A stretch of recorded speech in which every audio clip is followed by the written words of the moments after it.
चिन्तासन्तानहन्तारो यत्पादाम्बुजरे नभः स्वीयानां तान्निजाचार्यान् प्रणमामि मुहुर्मुहुः यदनुग्रहतो जन्तुः सर्वदुःखातिगो भवेत् तमहं सर्वदा वन्दे श्रीमद्वल्लभनन्दनम् अज्ञानतिमिरान्धस्य ज्ञानाञ्जनशलाकया चक्षुरुन्मीलितं येन तस्मै श्रीगुरवे नमः। नमामि हृदये शेषे लीलाक्षीराब्धिशायिनं लक्ष्मीसहस्रलीलाभिः सेव्यमानं कलानिधिं चतुर्भिश्च त्रिभिस्तथा षड्भिर्विराजते योऽसौ पञ्चधा हृदये मम।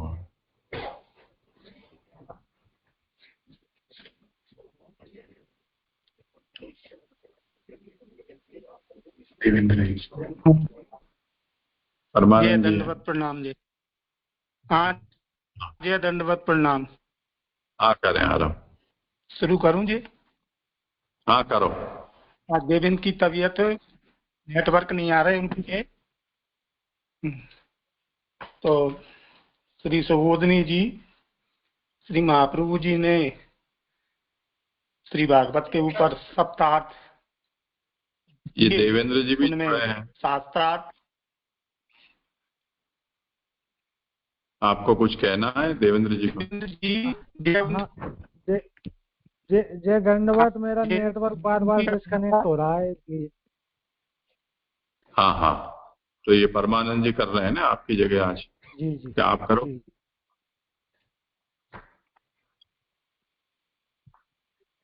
ठीक है करें परमानंद जी। आपका मैं फोन म्यूट कर रहा हूँ देवेंद्र जी का। हाँ जय दंडवत। श्री भागवत जी के ऊपर श्री महाप्रभु जी ने सप्तार्थ किए, उसमें शास्त्रार्थ, स्कंदार्थ, प्रकरणार्थ, अध्यायार्थ, वाक्यार्थ, शब्दार्थ और अक्षरार्थ। ये वाक्यार्थ, शब्दार्थ, अक्षरार्थ ये सुबोधनी जी में, और ऊपर के चार आनंद रूप से हरि की लीला, ये भागवत का ये शास्त्र का अर्थ है, इसलिए इसे भागवतार्थ कहा गया। और भागवत में 12 स्कंद श्री हरि के 12 अंग रूप है। प्रकरणार्थ में प्रत्येक स्कंद में लीला विषय अनुसार महाप्रभु जी ने प्रकरण किए हैं। इस प्रथम स्कंद में 3 प्रकरण, हीनाधिकार, 1 से 3 अध्याय, भक्ता श्रोता सूत्री स्वनकादि, मध्यमाधिकार 4 से 6, भक्ता नारद जी, श्रोता व्यास जी, और उत्तमाधिकार 7 से 19, सुखदेव जी और राजा परीक्षित।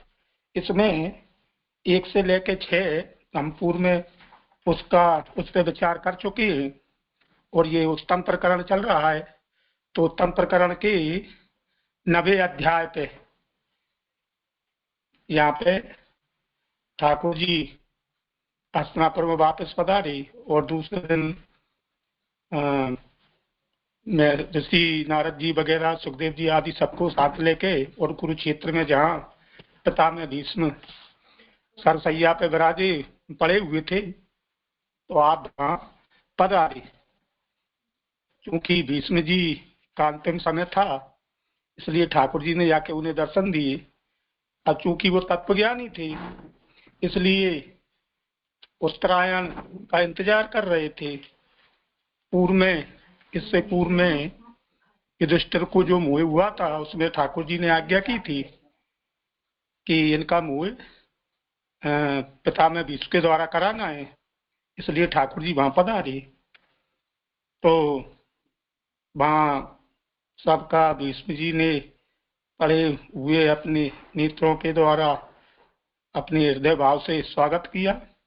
और इसके पश्चात युधिष्ठिर का जो मोह था, उस संबंध में धर्म की चर्चा हुई। तो उत्तरायण का इंतजार कर रहे थे। जैसे ही उत्तरायण का समय आया, तो भीष्म जी सब जगह से चित्त को हटाकर एक भगवान में अर्पित करके और चुप होकर, सभी लोग चुप होकर श्रवण करने लगे। तो यहाँ पे फिर भीष्म जी ने सबसे पहले सर्वसमर्पण किया। समर्पण और आत्मसमर्पण, आत्मसमर्पण चूंकि आखिरी में जब शरीर छोड़ेंगे तब आएगा। तो इसके बाद यादवों में श्रेष्ठ इनसे कोई बड़ा नहीं है, ऐसे पुरुषोत्तम भगवान में कामना रहित बुद्धि को अर्पण करता हूँ। यहाँ से उनका सर्वसमर्पण इंद्रिय आदि जो भाई विषय था उससे हटकर और एक स्थित होकर फिर भगवान में प्रेम होने के कारण भीष्म जी ने अपनी स्तुति प्रारंभ की। तो यहाँ तक अपन कल तक कर चुके थे और अब यहाँ से इस श्लोक 33 का आवासार्थ। अब मेरा भगवान में प्रेम हो, यह भीष्म जी प्रार्थना करते। आज श्लोक को गाऊं? ये आपकी जैसी रुचि। आज मेरा गाने का मन कर रहा, चूंकि कुंती जी की स्तुति और भीष्म जी की स्तुति मुझे बहुत सुंदर लगती है। हाँ, जरूर कर। त्रिभुवन कमनम तमाल वर्णम रविकर गौर बराम्बरम ददाने। त्रिभुवन कमनम तमाल वर्णम रविकर गौर बराम्बरम दधाने। वपुरलक कुलावृता नवाब्जम विजय सखेरतिरस्तु मे नवथा त्रिभुवन कमनम। श्लोकार्थ। त्रिलोक में एक ही सुंदर तमाल वृक्ष के समान, नील वर्ण सूर्य की किरणों के समान, लाल वर्ण से मिले श्रेष्ठ पीतांबर को धारण करने वाले, अलकाबली से शोभित मुखारबंद युक्त श्री अंग को धारण करने वाले अर्जुन के सखा भगवान में मेरी अलौकिकी प्रीति हो। सुबोधनी जी, कदाचित अंतर्यामी के साथ अभेद होने से उसमें अथवा जीवात्मा में रति की प्रार्थना भीष्म जी ने की, यह बात नहीं है। किंतु जिनने शरीर धारण किया है और जिनमें प्राकृत साधारण व्यक्ति भी यह शरीर वाला है, ऐसी प्रतीति करते हैं, ऐसे मेरे सामने उपस्थित आप में मेरा प्रेम हो। तो यहाँ भीष्म जी कह रहे हैं कि अंतर्यामी के साथ अभेद होने से अथवा जीवात्मा में रति की प्रार्थना भीष्म जी ने की हो, ऐसा नहीं है। किंतु जिन्होंने शरीर धारण किया प्राकृत साधारण व्यक्ति की तरह, माने मनुष्य आकृति, ये माने ये जो स्वरूप मेरे सामने है, इसी में मेरी प्रीति हो, ऐसे मेरे सामने उपस्थित आप में मेरा प्रेम। शास्त्र के द्वारा आपके स्वरूप का ज्ञान होने पर मेरा कार्य हो, इसकी मुझे अपेक्षा नहीं है। माने शास्त्र के प्रकार से जैसा आपका स्वरूप है वैसा मुझे ज्ञान हो और मैं वैसी कामना करूं, जिसकी अपेक्षा मुझे नहीं है। मैं तो यह चाहता हूं कि जिसमें प्राकृत व्यक्तियों की यह शरीर ही है, ऐसी प्रतीति होती है, उसमें प्रेम चाहता हूं। माने मेरी इच्छा तो ये है कि प्राकृत व्यक्तियों की तरह ये शरीर माने इसमें स्वरूप में, तो इसी में मेरा प्रेम हो। आपके स्वरूप से ही जो कार्य होता है वही हुए, अर्थात मेरे सामने विराजमान आपके स्वरूप के दर्शन मुझे हो रहे हैं, इससे जो कार्य होता हो वह ही मुझे हुए। इसी बात का वपुर्धानम से अनुवाद करते हैं कि स्वरूप सौंदर्य से ही भगवान में मेरा चित्त लगे। ठाकुर जी जो विराजमान हैं, जो उनको दर्शन हो रहे हैं, कि उनमें ही मेरा चित्त लगे। इसलिए भीष्म जी भगवान के रूप का वर्णन करते हैं कि 3 लेख में जो तीन लोक में जो लोक दृष्टि से सुंदर माने जाने वाले हैं उनमें मेरी प्रीति हो, शास्त्र संस्कार के द्वारा जिसकी प्रतीति होती है उसमें नहीं। माने तीन लोक में जो आपका त्रिभुवन में आप सुंदर हैं, तो तीनों लोकों में जो सुंदर स्वरूप से आप विराजमान हैं उसी में मेरी प्रीति हो, शास्त्र संस्कार के द्वारा जिसकी प्रतीति होती है उसमें नहीं। शास्त्रों के द्वारा समझे जाने वाले भगवान से जो फल होगा वह बुद्धि के द्वारा होने से अल्प होगा, क्योंकि बुद्धि कल्पना करेगी, तो बुद्धिगत भगवान का मनन होगा। माने शास्त्र में भगवान के स्वरूप का जैसा वर्णन किया गया है, अगर उसमें मैं मन लगाऊंगा या विचार कल्पना करूंगा तो उसके हिसाब से उसका फल भी अल्प होगा, क्योंकि कल्पना करने से स्वरूप तो आने वाला नहीं है।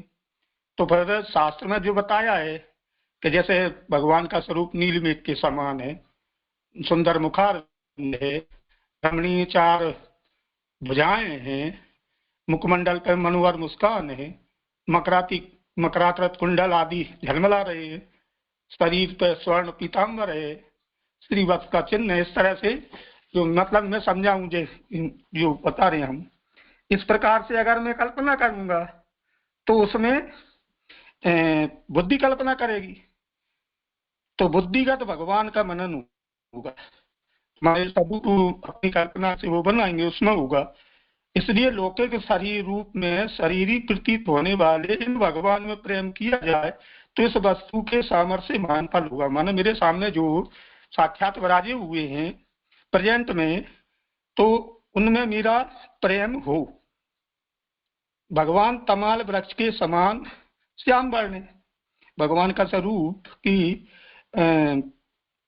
उपमा तमाल वृक्ष से की गई है। तमाल वृक्ष में नैसर्गिक माने स्वाभाविक सर्वाधिक सदा एक सा रहने वाला नील वर्ण है। तमाल वृक्ष जो है वो स्वाभाविक और सदा एक रस माने उसमें नीलवर्ण जो विराजमान है। तो तमाल वर्ण पद देकर ये बताया कि वृक्ष सर्वथा परहित करने वाला है, इसी तरह भगवान भी परहित करने वाले हैं। माने जो वृक्ष है तमाल वो दूसरों का हित करने वाला है, तो भगवान भी दूसरों को का हित विचारने वाले हैं, माने कृपा करने वाले हैं। भगवान रविकर गौर बराम्बर है, अर्थात सूर्य की किरणों की तरह गौर, जैसे सूर्य की किरणें आती हैं, गौर और श्रेष्ठ है। वस्त्र जिसका माने ठाकुर जी के श्री अंग पे जो पीताम्बर विराजमान है, गौर बर अंबर, अंबर माने वस्त्र माने पीताम्बर की बात हो रही है। तो वस्त्र जिसका सबकी मुक्ति के अर्थात सूर्य किरणों की तरह गौर और श्रेष्ठ वस्त्र जिसका सबकी मुक्ति के लिए प्रकट हुए भगवान का पीताम्बर स्वरूपावरण करने के कारण दुष्ट है। माने उनके श्री अंग पे जो पीताम्बर विराजमान है तो वो श्रेष्ठ है। उस पीताम्बर से के कारण ठाकुर जी की और सुंदर शोभा है। जैसे तो ऐसा कहा गया है कि पीताम्बर की शोभा ठाकुर जी के कारण है, लेकिन यहाँ पे ऐसा लग रहा है कि वो ठाकुर जी का जो वर्ण है पीताम्बर के कारण और सुंदर लग रहा है। तो सबकी मुक्ति के लिए प्रभु भगवान का पीताम्बर स्वरूपावरण करने के कारण दुष्ट है। अब यह शंका हो रही है कि सबकी मुक्ति के लिए भगवान का जो पीताम्बर है वो स्वरूपावरण करने के कारण दुष्ट है, क्योंकि ठाकुर जी के श्री अंग को वो ढक रहा है। ऐसी शंका पर कहते हैं कि रवि कर सूर्य की किरणें घटादि पर पड़ती हैं तो उसे बताती हैं। जैसे सूर्य की किरणें किसी घट पर है, किसी वस्तु पर पड़ती हैं तो उसको दिखाती हैं, आवृत नहीं करती, माने उसे ढकती नहीं है। वैसे ही पीताम्बर भी परमानंद का प्रकाश ही करता है। ठाकुर जी में जो परम आनंद स्वरूप का जो परम आनंद है तो उसका वो प्रकाश ही कर रहा है, उसे छिपाता नहीं है। पीताम्बर को वेद रूप भी माना है, पीताम्बर को वेद रूप भी कहा गया है। वेद माने अर्थ का प्रकाश ही करता है। वेद जो है, वेद उसमें भगवत स्वरूप के अर्थ का प्रकाश ही होता है, मानो छपाता नहीं है। गौर शब्द का अर्थ यह है कि जिसमें कुछ ललाई के साथ पीलापन हो, ऐसा भगवान का पीताम्बर है। तो यहाँ पे गौर शब्द का अर्थ बता रहे हैं कि जिसमें कुछ लालिमा के साथ पीलापन भी हो, ऐसे पीताम्बर का स्वरूप है।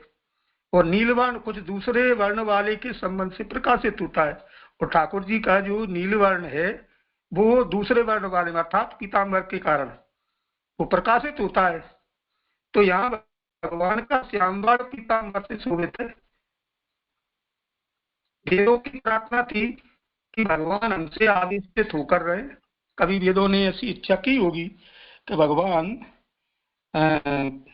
हमसे आविष्कृत होकर रहे अथवा हमारा स्वीकार करे, तो भगवान ने कहा कि ठीक है। तो वेद भगवान को ढका के रहते हैं, इसलिए ठाकुर जी अपने ऊपर जो पीताम्बर धारण करते हैं तो वेद रूप होने के कारण ठाकुर जी का स्वरूप जी जो मुख्य स्वरूप है वो ढका हुआ रहता है, इसलिए पीताम्बर को वेद रूप कहा गया है। अर्थात वेद में जो कहा गया है उससे माने उसमें वेद में भगवान विराजमान है। तो चूंकि वेद विभिन्न चीजों का मार्ग वो क्रियाओं का वर्णन करता है, इसलिए ठाकुर जी चूंकि उसमें विराजमान है लेकिन वो दिखाई नहीं देते। पीताम्बर यदि माया रूप होता तो वह प्रकाशक नहीं होता। अब यहाँ शंका कर रहे हैं कि यदि पीताम्बर माया रूप होता तो वो भगवान का प्रकाश नहीं करता, क्योंकि माया आवरण करती है। तो माया पीताम्बर माया रूप तो है नहीं, पीताम्बर वेद रूप है। तो वेद में ठाकुर जी छुपे हुए हैं, मैंने अपने आप को छुपाए हुए। वेद त्रयी सूर्य अपने स्वरूप से घटादि को प्रकाशित करता है। जो वेद रूप जो सूर्य है, तो यहाँ वेद त्रयी शायद ऋग्वेद यजुर्वेद सामवेद के लिए कहा गया है। माने अपने स्वरूप से घटादि को प्रकाशित करता है, माने जैसे वस्तु के ऊपर उनका प्रकाश पड़ता है तो उसको वो दिखाता है, जैसे ही यहाँ भी समझना चाहिए। वासस छंदोमयम पीतम के अनुसार पीताम्बर को वेद रूप कहा है। तात्पर्य ये कि क्रिया बाहुल एवं उसके नाना फल बताकर भगवान से जीवों को पृथक किया, माने वेद ने शायद ऐसा समझ पा रहे हम कि वेद नाना प्रकार की क्रियाओं का उसमें बाहुल्य है, तो किससे कैसा फल प्राप्त होगा तो ये बता के तो जो साधन मार्गी हैं कर्म मार्गी हैं तो वो उनमें लग जाते हैं और भगवान उनसे पकड़ में नहीं आते, जिससे केवल जो भगवत भक्ति करने वाले जीव न रहे, माने जो अन्य हैं वो जीव भगवत भक्ति करने वाले जीव न रहे।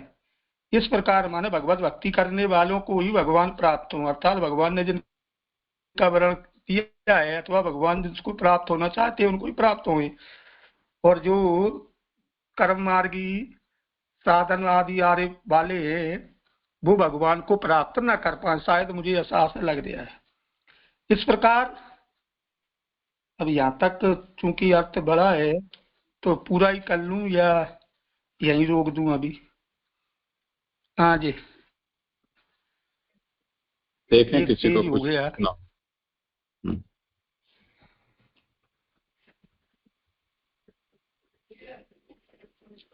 अभी तक तो किसी को कुछ है नहीं, शंका करो आप आगे।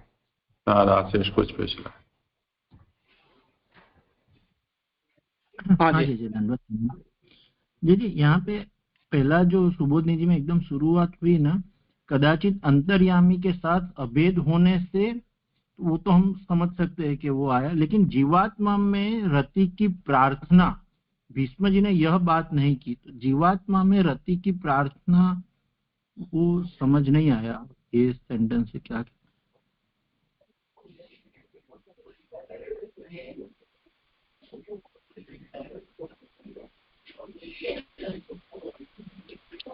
करें समाधान?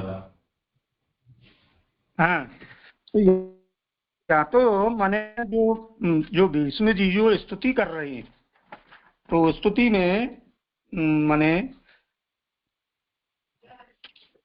कदाचित अंतर्यामी के साथ, अंतर्यामी के साथ आत्मा परमात्मा अभेद रहूंगा, अथवा जीवात्मा में रखी प्रार्थना, माने जो जीवात्मा है उसमें वो माने जो उनकी जो जीवात्मा है उसमें रति।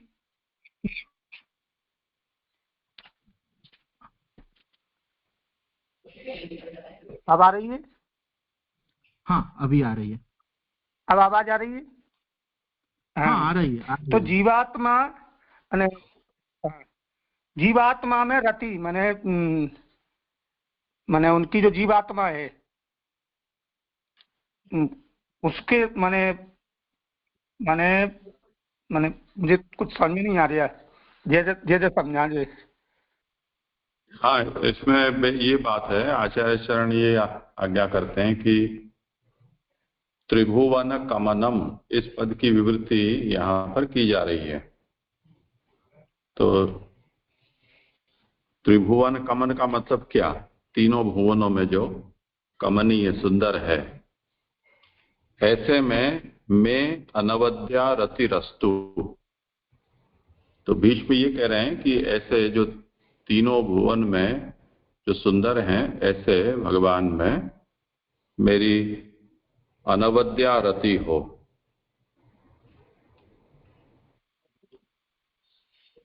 तो ये जो सुंदरता है और जो त्रिभुवन में सुंदरता है, वो तो प्रकट रूप की ही हो सकती है। आत्मस्वरूप या अंतर्यामी स्वरूप की तो सुंदरता का कहीं कोई वर्णन मिलता नहीं है, और अगर हो तो भी उसको अनुभव करने का किसी के पास कोई साधन नहीं होता है, क्योंकि अंतर्यामी का कोई प्रकट रूप नहीं है। उसी तरह आत्मा का भी कोई प्रकट रूप नहीं होता है, तो उसकी सुंदरता या असुंदरता ऐसा उसका कोई प्रसंग ही नहीं आएगा। तो महाप्रभु ये आज्ञा करना चाहते हैं कि ये जो भगवान का अवतार होने वाला जो प्रकट रूप है, उसमें अपनी रति होने की बात यहाँ भीष्म कह रहे हैं, न कि आत्मा रूप और या जो अंतर्यामी रूप में रति हो ऐसी। जी जी, मतलब जी यहाँ आत्मा मतलब जो सर्वात्मा, मतलब जो समष्टि आत्मा है, वो रेफरेंस में है ना? कोई भी हो, अंतर्यामिनी स्वरूपेवा रतिम प्रार्थयेत। स्वरूप का अर्थ यहाँ पर जीवात्म रूप ऐसा कहा है। तो भगवान जो कि जीवात्मा स्वरूप हुए हैं, उसमें मेरी रति हो, अथवा जीवात्मा के साथ जो अंतर्यामी स्वरूप से विराजते हैं उसमें मेरी रति हो, ऐसी प्रार्थना यहाँ भीष्म नहीं कर रहे हैं, परंतु सन्मुख प्रकट रूप जो भगवान है, जो त्रिभुवन कमन है, उनमें मेरी रति हो, ऐसी प्रार्थना कर रहे हैं। हाँ हाँ जी जी, स्पष्ट हुआ। हाँ, प्रणाम जी जी। और जी जी, एक दूसरी शंका ये थी कि यहाँ पे मतलब भीष्म जी ने बुद्धि के द्वारा होने से अल्प होगा, मतलब भगवान से जो फल है वो, और बुद्धि कल्पना करेगी तो बुद्धिगत भगवान का मनन होगा। यहाँ पे मतलब उन्होंने साक्षात स्वरूप की कामना की और बुद्धि को थोड़ा नेगेट किया। लेकिन पहले श्लोक में हमने ऐसा देखा कि बुद्धि को अर्पण किया और फिर बुद्धि का मतलब वहां बुद्धि से ही प्रभु का अर्पण किया और उससे ही प्रभु में ध्यान और मतलब प्रभु के विचार ले जाने के लिए बुद्धि ही उपयोगी है, ऐसी बात की। तो ये दोनों का हम कैसे करेंगे? मतलब सर्वसमर्पण के रीत, मतलब जो हम 10 श्लोकों का वर्गीकरण देखा, तो पहले में सर्वसमर्पण, फिर नवद्रा भक्ति और फिर आत्मसमर्पण। तो मतलब ये साथ साथ में देखे तो दोनों जगह पे बुद्धि का थोड़ा थोड़ा डिफरेंस आया।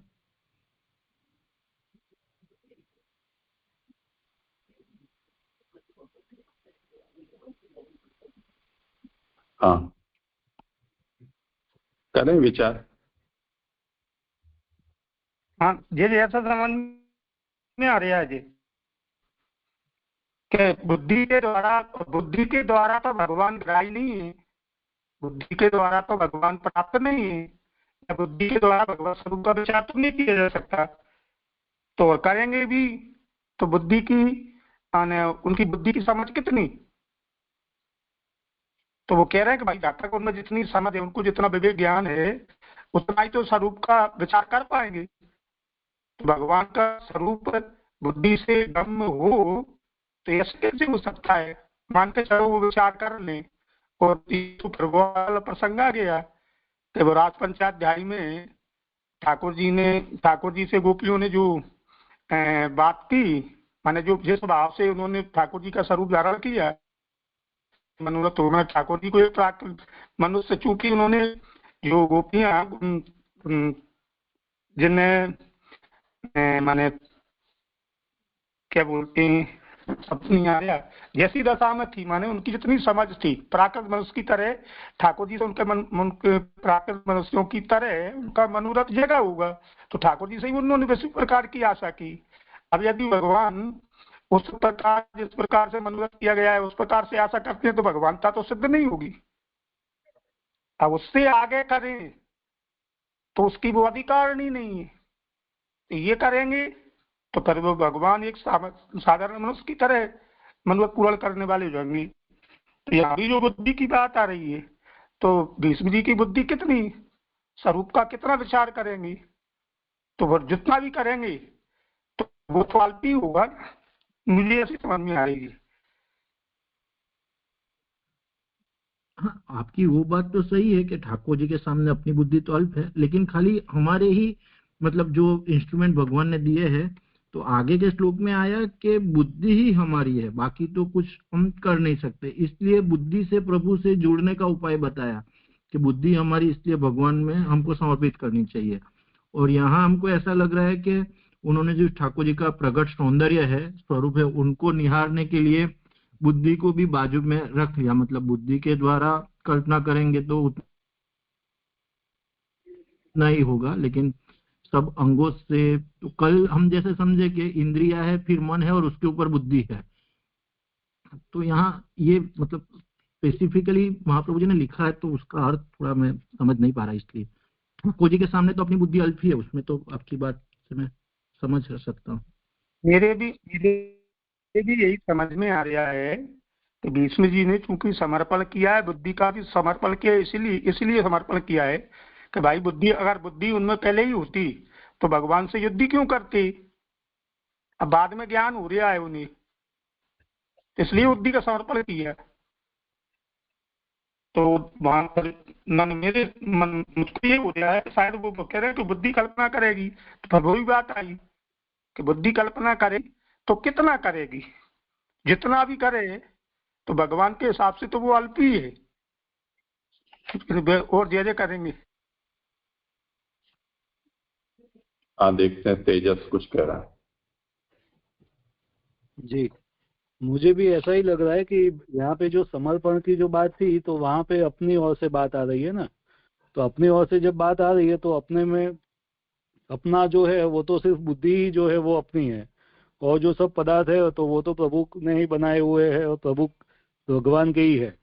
तो जो समर्पण की बात है वहाँ पे बुद्धि की बात आ रही है। और जहाँ मनन की जो बात कह रहे हैं, तो वो मनन तो जो है वो, क्योंकि अपना जो सामर्थ्य है वो बहुत अल्प है, तो इसीलिए वो मनन की बात कर रहे हैं। वहाँ पे बुद्धि को वो सब्सिडाइज या तो वो कम कर रहे हैं कि भाई बुद्धि से आप मनन प्रभु का करोगे तो वो आपका वो अच्छी तरह से नहीं होगा, उसमें आपको शास्त्र पे ही आधार रखना पड़ेगा। तो इसीलिए यहाँ पे ऐसा वो दोनों में डिफरेंस आ रहा है, ऐसा लग रहा है।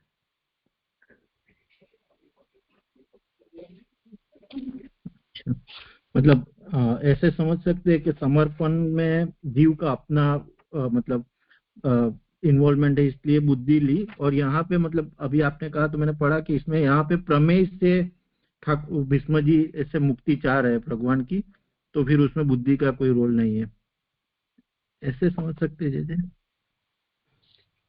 ऐसा नहीं है, ये जो पूरा वर्णन है वो त्रिभुवन कमनम इस पद का व्याख्यान है।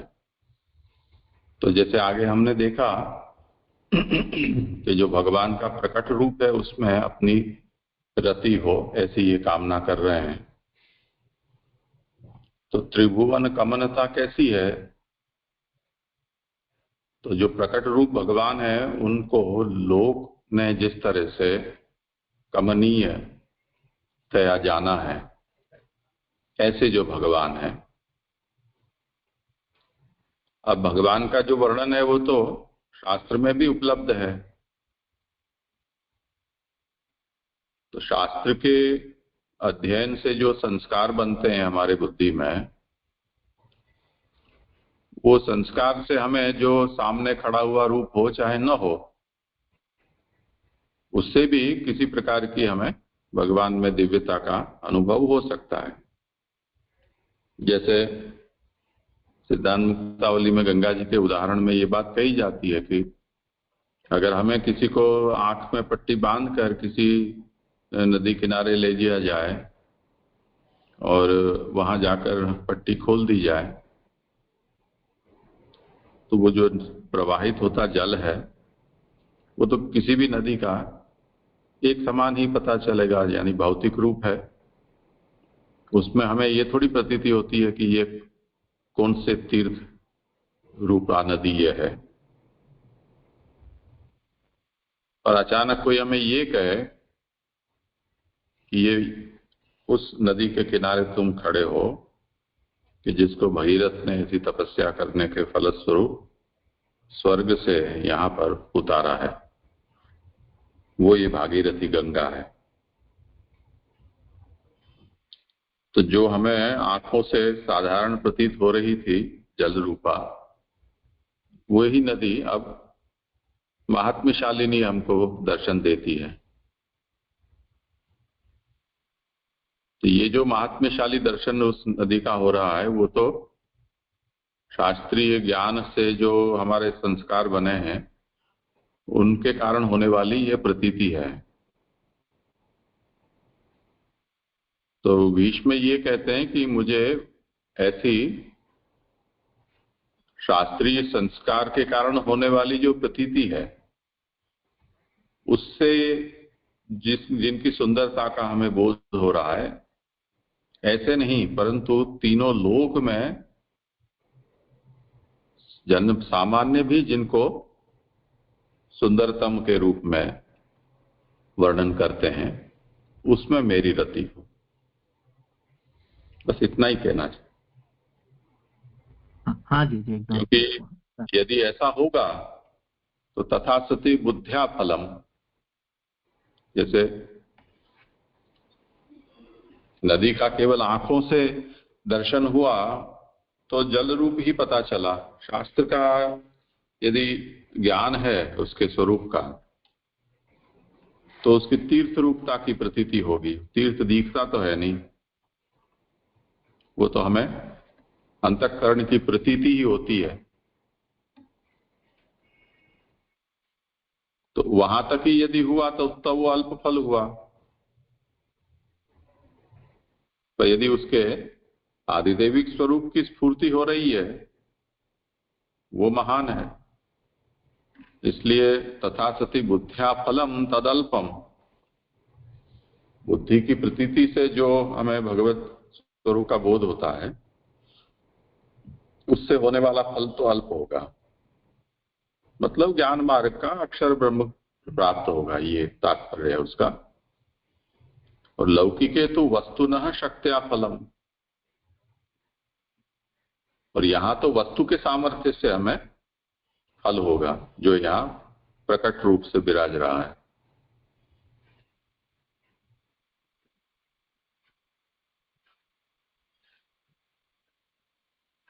जी जी जी एकदम अच्छी तरह से स्पष्ट हुआ। हाँ प्रणाम जी जी जी जी जी। करिए आगे।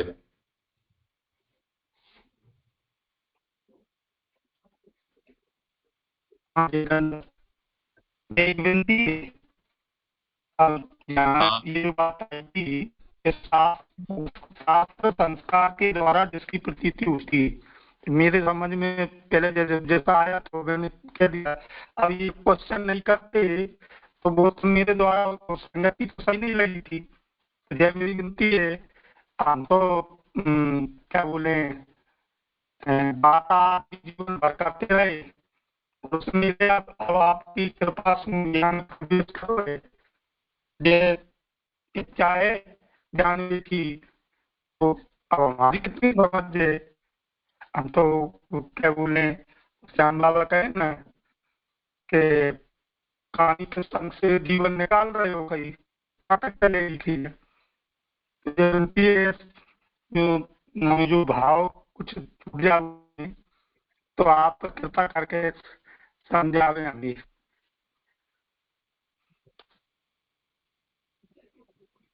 करेंगे प्रयास जो भी हो सकेगा।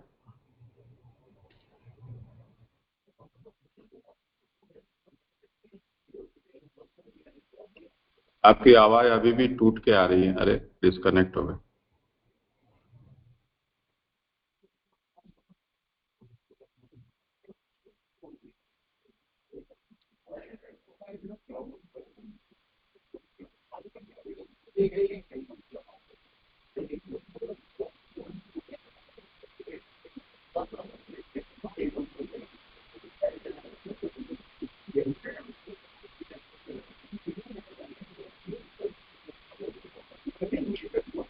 उनको पता तो चल गया होगा कि डिस्कनेक्ट हो गए हैं, पर अब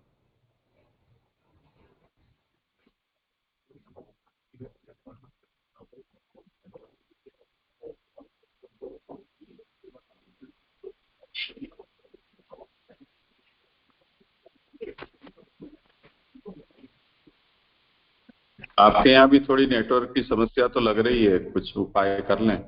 मैंने आपको अनम्यूट किया है, करें आप? हाँ जी, वो नेटवर्क चला गया। हाँ हाँ अब आ गया, आवाज आ रही? करो। आ रही है, बाहर निकला।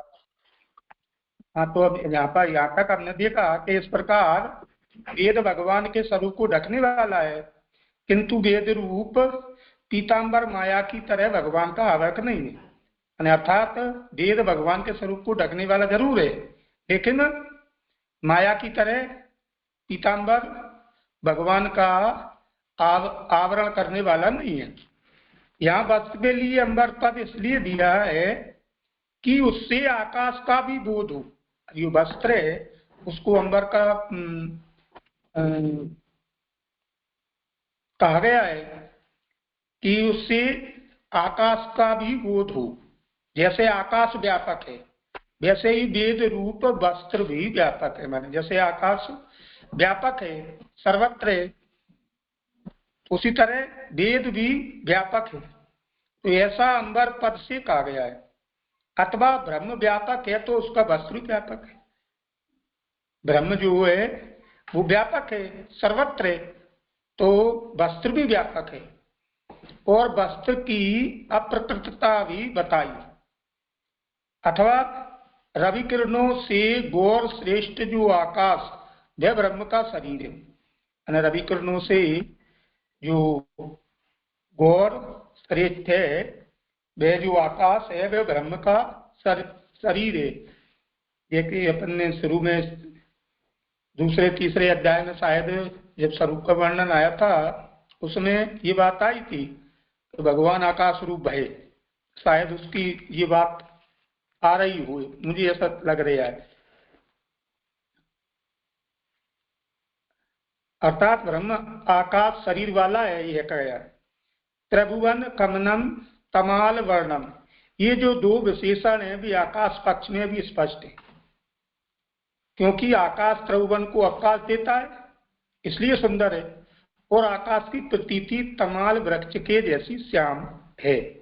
यानी आकाश जो है त्रिभुवन को आकाश भी दे रहा है और आकाश श्याम दिखाई देता है।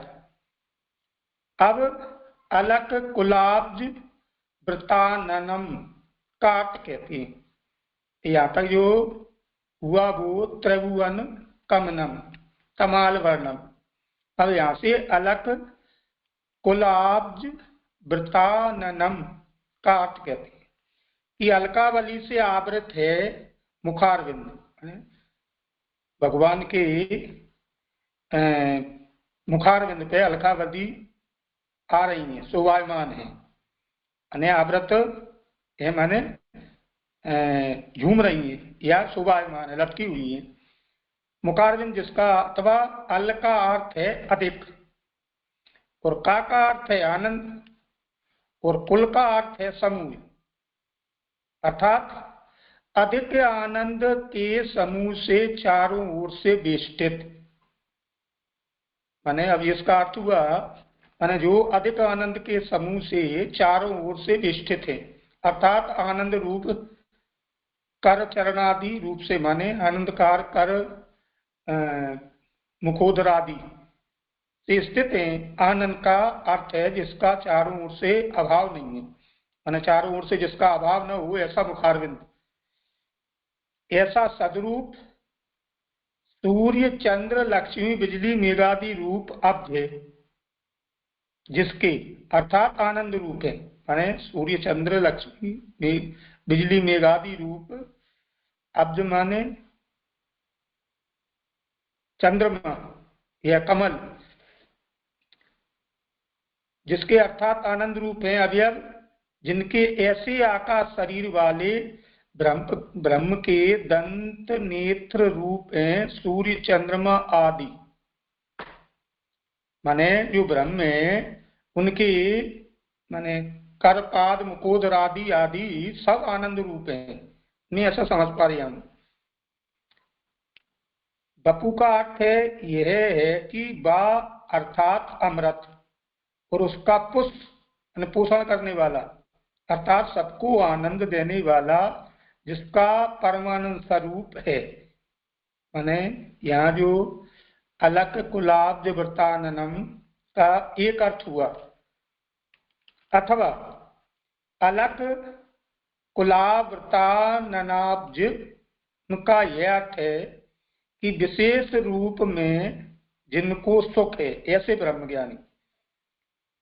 दूसरा अर्थ कर रहे हैं इसका कि जिनको विशेष रूप से सुख है, मान ऐसे ब्रह्मज्ञानी, उनके समुदाय से व्याप्त, माने ऐसे ब्रह्मज्ञानियों के समुदाय से जो व्याप्त हैं, अथवा संस्कृत,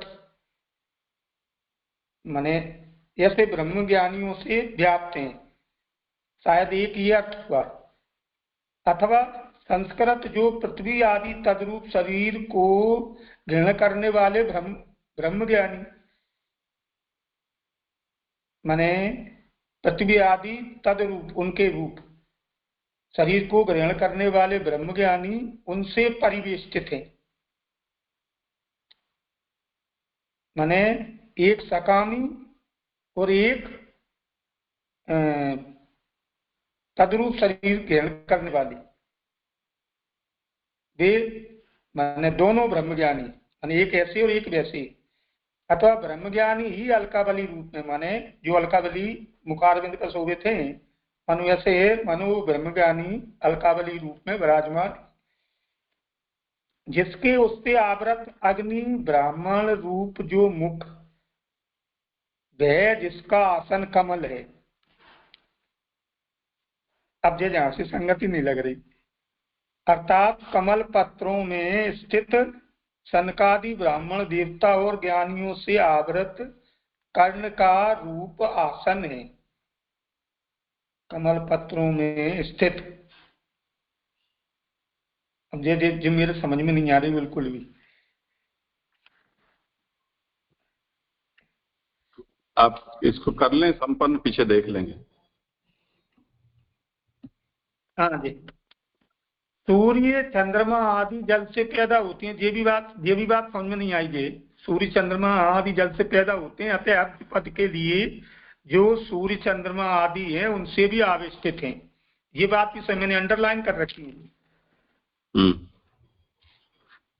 भगवान इस प्रकार के शरीर का धारण करने वाले होते हुए भी, माने यहाँ जो तीन चार प्रकार जो अलक बतान ननाब्जम जिनके किए हैं, तो इस प्रकार के शरीर का धारण करने वाले होते हुए भी भक्त वत्सल हैं, माने भक्तों पर कृपा करने वाले हैं। इस बात को विजय सखी से कहा। जो श्लोक में विजय सखी आया, विजया सखी रति रस्तु में नवधा, तो विजय सखी से कहा अर्थात भगवान ऐसे वत्सल है कि अर्जुन को सत्य पर्यंत भक्ति दे दी है। विजय सखी में विजय पद है, उससे अर्जुन लिया गया है, माने विजय अर्जुन और उनकी सखी आप, अथवा विशिष्ट जय हो वे भी विजय पद, माने जिनका विशिष्ट रूप से जय हो उनको भी विजय पद से लिया है। क्योंकि शत्रुओं को जीतना विशिष्ट जय नहीं है, अंतःकरण आदि को जीतना विशिष्ट जय है। अर्थात अंतःकरण आदि को जीतने वाला भक्त सखा मित्र जिसकी, माने यहाँ जो विजय का जो दिया है कि भाई शत्रुओं को जीते वो ही विजय विशिष्ट नहीं है, लेकिन जो अंतःकरण को जीत ले वो विजयी है। तो ऐसे अपने सखा विजय सखा है जिनकी, जीतने वाला भक्त है सखा मित्र जिसकी, अथवा ऐसे अंतःकरण को जीतने वाले के आप सखा हैं, माने अर्जुन ने अपने अंतःकरण को जीता है।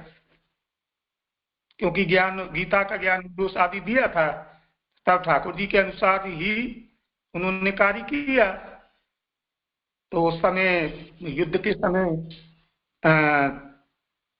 कौरव सेना में जो रथ खड़ा किया था उस समय मूल को प्राप्त हुआ था, तो बाद में ठाकुर जी के ज्ञान देने पे तो वो अंतःकरण को जीत लिया। ऐसे भगवान में मेरी अलौकिकी की प्रीत हो गई, माने ऐसे भगवान जो भक्त वत्सल हैं और अपने अर्जुन सखा के साथ विराजी, माने अपने सखा के साथ दे रहे, तो ऐसे अंतःकरण वाले भगवान में मेरी प्रीति हुई। ऐसे ये भीष्म जी चाह रहे हैं, ऐसे भगवान में मेरी अलौकिक की प्रीत हो गई। मैंने जिस अर्जुन को जो विजय सखा कहा, तो ऐसे इनके जो मित्र हैं उन भगवान में मेरी अलौकिक की प्रीत हो गई। अलौकिकी की सबको दुर्लभ भगवान में ही एक निष्ठा कराने वाली परमा प्रीति अंतःकरण आदि जीतने वाले में ही हो सकती है। इसलिए मैंने अंतःकरण आदि को जीतने वाले में ही ऐसी परम प्रीति हो सकती है, क्योंकि अंतःकरण के वशीभूत ही जीव राजस तामस आदि में या संसार में प्रवृत्त होता है। अगर अंतःकरण को जीत ले और वो भी अंतःकरण भगवान में स्थित हो जाए, तो ऐसे जीते हुए अंतःकरण वाले माने अर्जुन जैसे वाले जो भगवान की सहायता कर रहे हैं, इसलिए आगे के श्लोक में विरोध नहीं हुआ। अर्थात भीष्म जी ने अलौकिकी प्रीति की प्रार्थना की है, माने ऐसी अलौकिक प्रीति की प्रार्थना भीष्म जी कर रहे हैं, तो वह प्रीति उत्तमाधिकारी में ही संभव है, और ऐसी प्रीति जिसका उत्तम अधिकार होगा उसी में हो सकती है। तो भीष्म जी ने मम निश्चित शरीर विविधा मानक त्वची, अर्थात मेरे तीक्ष्ण बाणों से जिनकी त्वचा छेदी जा रही थी, इस रूप में युद्ध के सामयिक रूप का वर्णन किया है। माने युद्ध के समय भीष्म जी को ऐसा लग रहा था कि मेरे तीक्ष्ण बाणों से ऐसे भगवान जो त्रिवन कमनी है उनकी त्वचा छेदी जा रही थी। उत्तम अधिकारी इस प्रकार भगवान के लिए नहीं कह सकता, माने जो उत्तम अधिकारी है, तब वो उत्तम अधिकारी है तो भगवान के लिए ऐसी बात कैसे कह सकता है। तो उत्तर देते हैं कि उस समय भीष्म जी अंतःकरण आदि को जीतने वाले नहीं थे, क्योंकि उस युद्ध के समय में भीष्म जी अपने अंतःकरण को नहीं जीत पाए थे, माने भगवान के ऐसे स्वरूप के उनको दर्शन नहीं हो रहे थे। तो वहां जो क्रिया रूप में या राजा स्वरूप में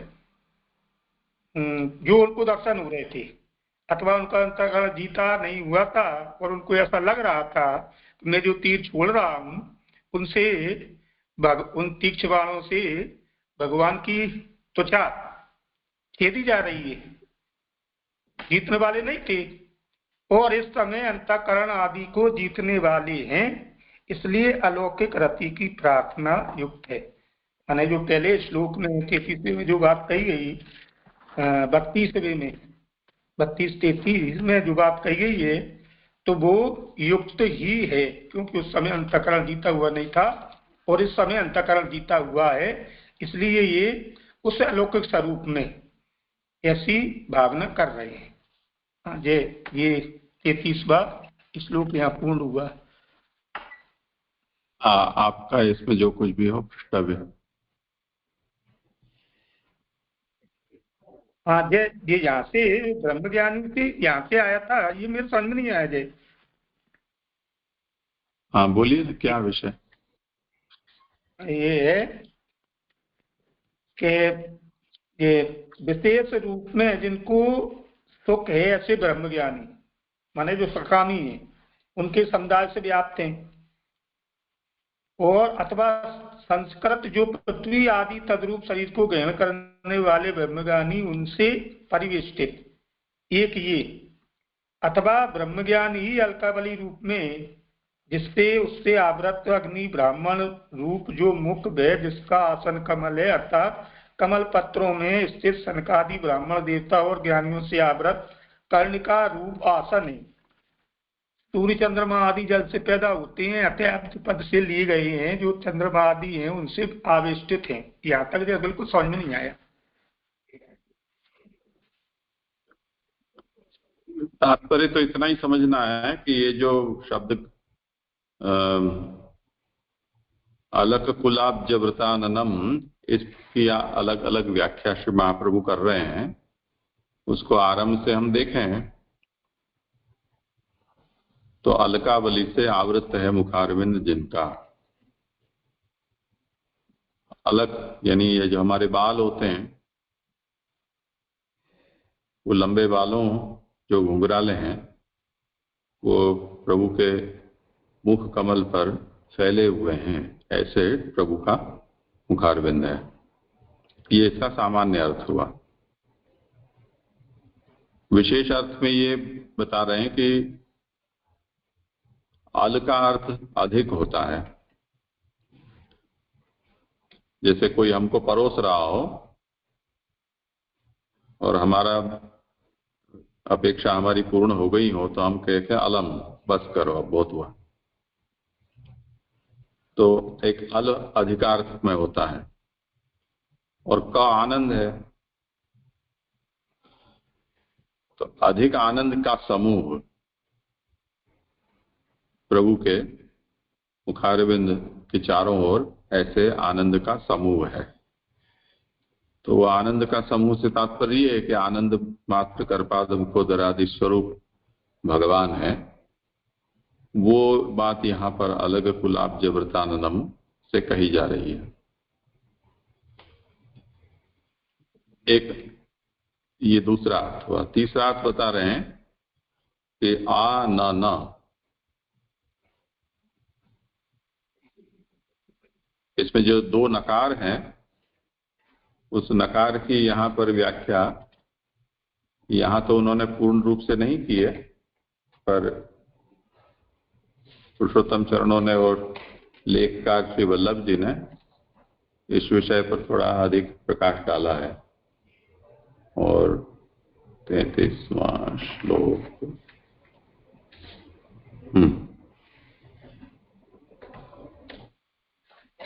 तो वो बताते हैं कि ननम से यहाँ सद्रूप बताया। महाप्रभु ने मूल में जो कहा कि आ, उसके बाद ननम, आ समन्तात ननम सद्रूपम, यानी जो सद्रूप है, ये आनंद शब्द का अर्थ हुआ। कैसे? न विद्यते नह निषेधो यस्य, ये ननम की व्युत्पत्ति इस तरह से की है कि जिसका निषेध नहीं है, ऐसे। तो जिनका निषेध नहीं है तो वो कैसे हुए? जो सत्तावान है उसका निषेध नहीं होता, ये है, ये नहीं है, ये नहीं है, ये निषेध हुआ। ये नहीं है ऐसा निषेध नहीं है, इसका मतलब वो है। तो आनन का मतलब यहाँ ननम का अर्थ हुआ सद। तो ऐसे सदरूप भगवान है, ऐसा इस आनंद का शब्द का अर्थ होता है। तो आनंद का अर्थ है जिसका चारों ओर से अभाव नहीं है, ऐसा सदरूप। यहां पूर्ण विराम समझना है। अब आननाब्जम, अब्ज जो पद है उसका अर्थ बताते हैं कि अब्ज का मतलब सूर्य, चंद्र, नक्षत्र, लक्ष्मी, बिजली, मेघ आदि रूप अब्ज है जिसके। तो आननाब्ज ये सब सदरूप हुए ना, ये भगवान के ये सब धारण किए हुए रूप हैं, ये सब उनके अवयवस्थानी हैं। तो ऐसे भगवान का मुखारविंद है। तो ये हुआ सूर्य, नक्षत्र, लक्ष्मी, ब्रह्म। अब आनंदावयवे आकाश शरीरे ब्रह्मणि दंत नेत्र भावापन्नानि सूर्यादीनि अस्तित्युक्तम भवति। इसका मतलब क्या हुआ, ये फिर से यहाँ पूर्ण विराम, विराम चिन्ह सब जगह जहां जहां नहीं है वो आप लोग डाल लो तो अच्छा रहेगा। तो सूर्य, चंद्र, लक्ष्मी, बिजली, मेघ आदि रूप अब्ज है जिसके, यहाँ पूर्ण विराम हुआ। उसके बाद अर्थात आनंद रूप है अवयव जिनके, ऐसे आकाश शरीर वाले ब्रह्म के दंत नेत्र रूप हैं सूर्य, चंद्रमा आदि जिसके। तो अब्ज व्रताननम का मतलब क्या हुआ कि प्रभु के मुखारविंद में ये सब जो नक्षत्र, सूर्य, देवता इत्यादि हैं वो सब कोई दंत स्थानी है, कोई नेत्र स्थानी है, ऐसे समझना है। ऐसे प्रभु के मुखारविंद का वर्णन। उसके बाद वपु का अर्थ कर रहे हैं। वपु शरीर। वम अमृतम पुष्णाति सर्वेभ्य प्रयच्छति। वम का मतलब होता है अमृत, और वपु में जो दूसरा अक्षर है पु, उसका मतलब पोषण करने वाला। अर्थात अमृत का मतलब यहां आनंद हुआ, तो आनंद देने वाला वपु शब्द का मतलब हुआ ऐसा जिनका स्वरूप है।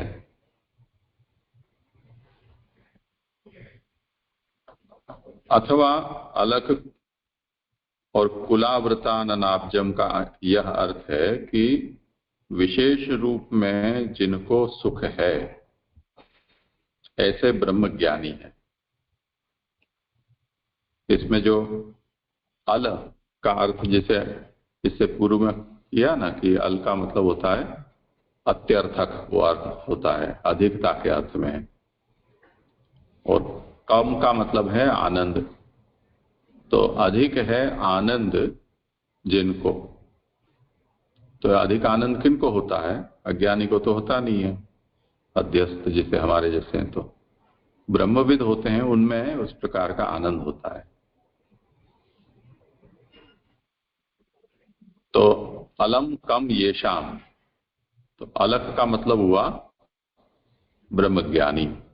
तेषाम कुलैहि आवृतम, ऐसे ब्रह्मज्ञानियों के झुंड प्रभु को घेरे हुए हैं।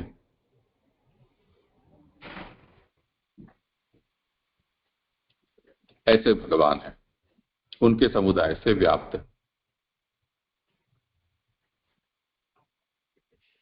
अथवा संस्कृत जो पृथ्वी आदि तद्रूप शरीर को ग्रहण करने वाले ब्रह्मज्ञानी, उनसे परिवेष्टित।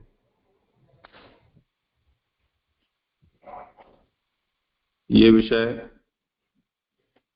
आचार्य चरणों ने नहीं दिया है, पर मुझे लगता है कि या तो लेखकार का है या पुरुषोत्तम जी का है, देख लेते हैं।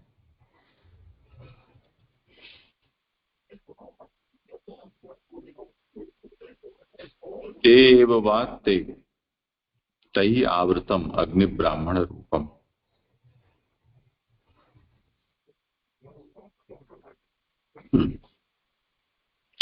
अथवा ब्रह्मज्ञानी ही अलकावली रूप में है जिसके उससे आवृत है। ये संस्कृत जो पृथ्वी आदि तद्रूप शरीर को ग्रहण करने वाले ब्रह्मज्ञानी, उनसे परिवेष्टित, ये विषय अभी यहाँ इसमें मिल नहीं रहा है, उसको आप ब्रैकेट में डाल दो, अथवा वाला जो है वो। तो दूसरा अथवा वाला तो ठीक है, महाप्रभु ऐसे चरण का ही विधान है वो।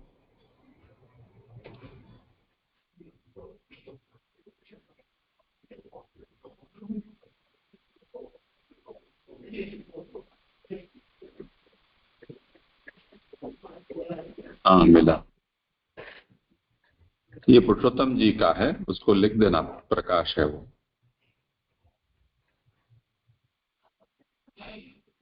पुरुषोत्तम जी इसका अर्थ कहते हैं कि ब्रह्म वेदों से घिरे हुए प्रभु हैं। उसके बाद महाप्रभु का विधान है ते एव वा ते, तो ब्रह्म विदे एव वा कुलाहा। कुल शब्द का जो अर्थ है वो कहते हैं कि कुम संस्कृत पृथिव्यात्मकम शरीरम लांति गृह्णन्ति इत्यर्थः। तो ये जो ककार है यहाँ कुल में, जो कुकार, वो कुकार यहाँ पृथ्वीवाचक है, यानी शरीर, हमारा पार्थिव शरीर। तो जिन्होंने अपने देह के अच्छे तरह से संस्कार, महाभूतों के संस्कार कर लिए हैं, और जो दिव्य शरीरों को ग्रहण करके और भगवान के मुख कमल के इर्द गिर्द विराज रहे हैं, ऐसा भी इसका अर्थ होता है। तो तई आवृतम अग्नि ब्राह्मण रूपम आननम अब्जम, तो इसे अग्नि और ब्राह्मण रूप मुख कमल आसन है जिनका। अग्नि ब्राह्मण रूप जो मुख, वह जिसका आसन कमल है, अर्थात कमल पत्रों में स्थित सनकादि ब्राह्मण देवता और ज्ञानियों से आवृत कर्णिका रूप आसन है। ये तो सरल है। इसके बाद ये विषय जो आप पूछ रहे थे कि जल, सूर्य चंद्रमा आदि जल से पैदा होते हैं, अतः अब्ज पद से लिए गए जो सूर्य चंद्रमा आदि हैं उनसे भी आवेष्टित हैं। तो अप का मतलब जल होता है और ज मतलब उससे जन्मने वाले, तो अब्ज का मतलब जल से जन्मने वाला। सामान्यतया ये कमल के लिए कहा जाता है, पर श्रुति में सूर्य चंद्रमा की भी उत्पत्ति इस तरह से जल से बताई गई है। तो उस अभिप्राय से अब्ज का मतलब यहाँ सूर्य चंद्रमा से जो वेष्टित हैं ऐसे भगवान, ऐसा भी इसका अर्थ हो सकता है।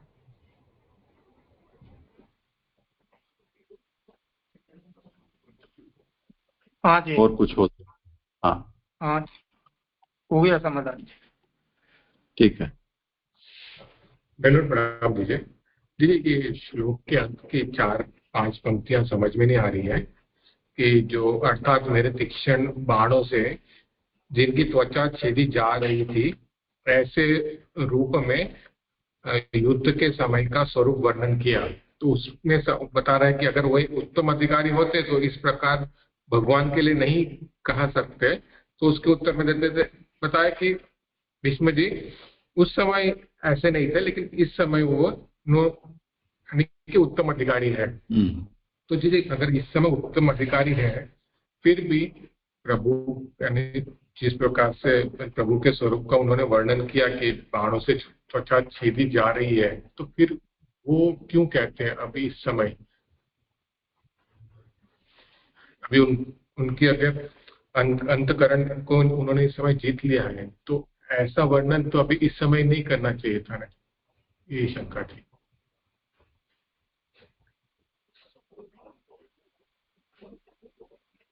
आप कहेंगे कुछ? हाँ जी, उस समय मुझे ऐसा लग रहा है कि इस समय भीष्म जी को भगवान के दर्शन हो रहे हैं, और उस समय इंद्रियादिक से वो माने उस समय युद्ध का समय था, तो युद्ध के समय होने के कारण उनमें राजस गुण मौजूद था। और इस समय वो ठाकुर जी के दर्शन होने के कारण शायद वे उत्तम अधिकारी माने ठाकुर जी के दर्शन होने के कारण उनका अंतःकरण शुद्ध है। मुझे ऐसा विदित हो रहा है जी। जी मेरा प्रश्न उसी पे है कि इस समय अगर उनका अंतःकरण शुद्ध है तो इस प्रकार से मैंने प्रभु के रूप का वर्णन क्यों किया कि यानी जिनकी मेरे तीक्ष्ण बाणों से जिनकी त्वचा छेदी जा रही है, क्योंकि ये अभी इस समय कर रहे हैं जब उन्होंने अंतःकरण को जीत लिया है। अगर उन्होंने प्रभु को पहले श्रम जो दिया है उसका वर्णन उन्होंने अभी क्यों किया, वही शंका थी। उस समय तो मान लेते हैं कि उन्होंने अंतःकरण को जीता नहीं था, अज्ञान था, अज्ञानवश या जो भी वश उन्होंने प्रभु पर बाण चलाए, लेकिन इस समय तो उनकी अवस्था तो ऐसी नहीं है ना, तो फिर इस समय उस प्रकार का उन्होंने वर्णन क्यों किया, वही शंका है। उसमें ऐसा मुझे ऐसा लग रहा है कि उस समय उनको ऐसा लग रहा था कि मेरे बाणों से ठाकुर जी की त्वचा भेदी जा रही थी उस समय, और इस समय चूंकि ठाकुर जी की त्वचा तो भेदी नहीं जा सकती, लेकिन उनको ऐसा महसूस हो रहा था। तो उस समय उनका अंतःकरण शुद्ध नहीं था, और इस समय उनका अंतःकरण शुद्ध होने के कारण कि ठाकुर जी की त्वचा तो भेदी ही नहीं जा सकती, शायद मुझे ऐसा लग रहा है।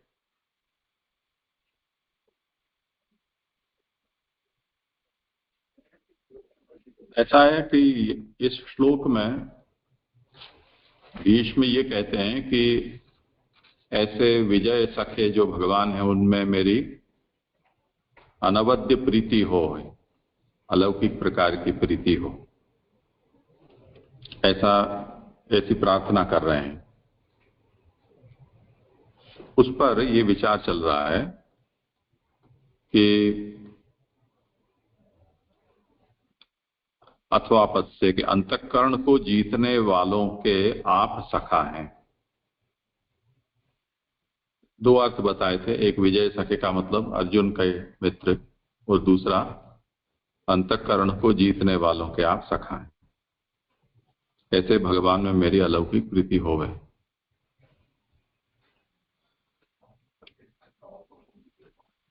तो अलौकिकी सबको दुर्लभ, भगवान में ही एक निष्ठा करने वाली परमा प्रीति अंतःकरण आदि जीतने वाले में ही हो सकती है।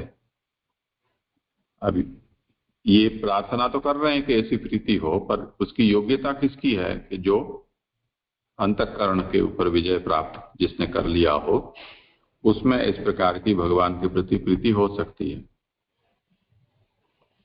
तब उसके ऊपर ये प्रश्न होता है कि ये 999 चूहे मारकर बिल्ली हज को चली जैसी ये स्थिति है कि अभी तक तो ठाकुर जी को इतना उकसाया, परेशान भी किया, तीर भी मारे, और अब उनमें मेरी अनवद्य प्रीति हो, ऐसी यहाँ पर प्रार्थना कर रहे हैं। तो उस समय ये बुद्धि कहाँ चली गई थी? तो उसके लिए ये कह रहे हैं कि उस समय उनके अंदर उनका अंतःकरण वैसा शुद्ध नहीं था, उसके कारण ऐसा हुआ। अब उनका अंतःकरण शुद्ध हुआ है, इसलिए वो अब अनवद्य प्रीति की कामना कर रहे हैं। अब बात केवल इतनी रहती है कि 34वें श्लोक में जो अब आएगा, वहां ये पूर्व में जो भगवान के साथ उन्होंने अपराध किया है तीर चलाकर, उसका स्मरण कर रहे हैं। तो उसका समाधान आचार्य चरण यहीं पर दे रहे हैं कि इसलिए आगे के श्लोक से विरोध नहीं हुआ। अर्थात भीष्म जी ने अलौकिक प्रीति की प्रार्थना की है, वह प्रीति उत्तमाधिकारी में ही संभव है। और भीष्म ने आगे के श्लोक में मम निशित शरीर विविद्यमानत्वचि, अर्थात मेरे तीक्ष्ण बाणों से जिनकी त्वचा छेदी जा रही थी, उस रूप में युद्ध के सामयिक रूप का वर्णन किया है। उत्तम अधिकारी इस प्रकार भगवान के लिए नहीं कह सकता। ऐसा यदि कोई कहे तो उसका उत्तर देते हैं कि उस समय भीष्म जी अंतःकरण आदि को जीतने वाले नहीं थे, यानी जब उन्होंने ऐसा किया था युद्ध के समय, तब उन्होंने अंतःकरण पर विजय प्राप्त नहीं किया था। इस समय वो अंतःकरण को जीत चुके हैं, इसलिए विजय सखे हो गए भगवान के, इसलिए अलौकिक रीति की प्रार्थना युक्त है, ये समझा रहे हैं। यहाँ पे जो उत्तम अधिकारी इस प्रकार भगवान के लिए नहीं कह सकता या नहीं कर सकता, वो दोनों ही बातें हो तो ठीक है। आप आगे कहेंगे ना, वो 34वें में वो ये शब्द का प्रयोग कर रहे हैं, उसको लेकर ये कह रहे हैं। करने का तो अब क्या, वो तो कर चुके जो भी था। उस समय नहीं थे वो उत्तम अधिकारी, तो उन्होंने किया भी, कहने की बात तो दूर। जी जी जी।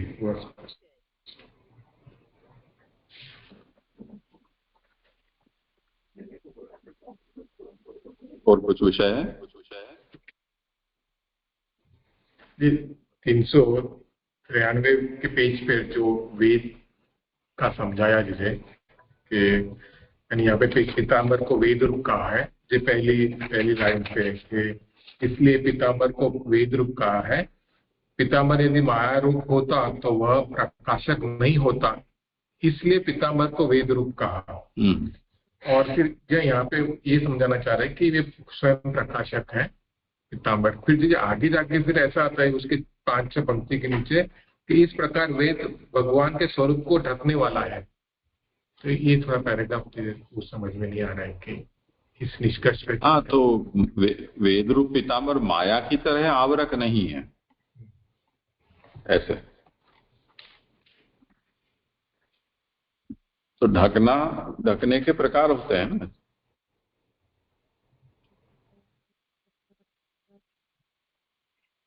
जो भक्त नहीं है उनको ढकते हैं, उनको दूर करते हैं। जो भक्त है उसके लिए यानी ढकती नहीं है। उसी का यहाँ किया ना कि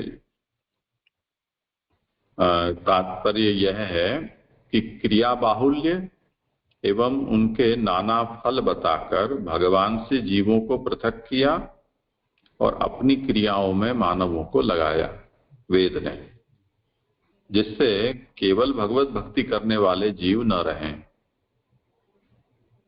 इस प्रकार वेद भगवान के स्वरूप को ढकने वाला है।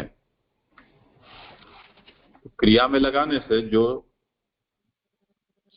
स्वरूपनिष्ठ या स्वरूप सेवा के अधिकारी नहीं थे, उनको वहां से दूर ले गया। इस अर्थ में उसने ढका, माया की तरह नहीं।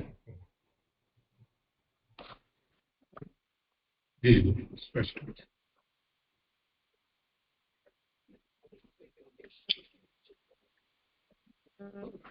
आपका विषय हो गया परमानंद जी? अभी बाकी है? हाँ जी, ये उनका गोविंद जी, उनका देवेंद्र जी का कर रहा था। गोपाल भाई साहब स्वस्थ हो गए हो तो ठीक, नहीं तो मैं ही करता हूँ जी। मैं कर। जय दंडवत प्रणाम। कौन है? जय दंडवत प्रणाम। आवाज आ रही है? हाँ हाँ, आपका श्लोक है। हाँ जी, मेरो क्रम है जो मैं कोशिश करूँ। स्वास्थ्य ठीक है, ऐसा ज्यादा बेकार। पर आज आपका फिर ये श्लोक पूरा नहीं हो पाएगा। मैथिराजा का है ना आज। हाँ, लंबो है जो ये। हाँ, तो फिर कल ही लेते हैं। आपकी आज्ञा। जय दंडवत।